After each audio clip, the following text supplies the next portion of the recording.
guys, hello. Nang wala ako sa desk ko ngayon kasi andito ako sa kama namin. May binigay sa akin yung classmate ko. Kita niyo na to ah. Hindi ko siya binuksan at hindi ko pa nakikita yung loob kasi during class binigay na to sa akin. So hindi ako napag-focus kung i-unbox ko to sa school. So, yung plano ko is dito ko unbox para, ayan,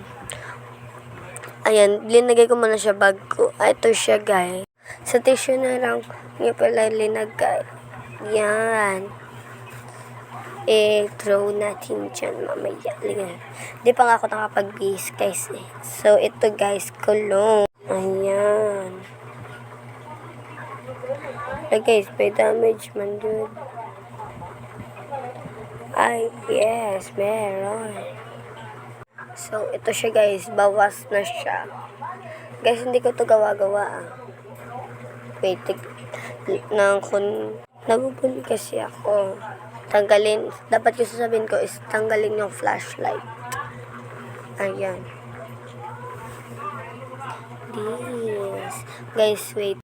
Alam niyo guys, ang bango kaya niya. Wait.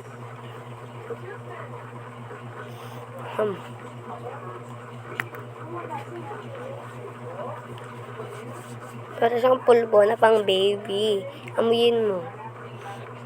O, diba? Charot. Hindi siya maamoy. Wala mo. Cellphone.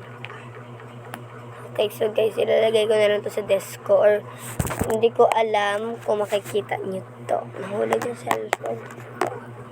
So, that's it, guys. Bye!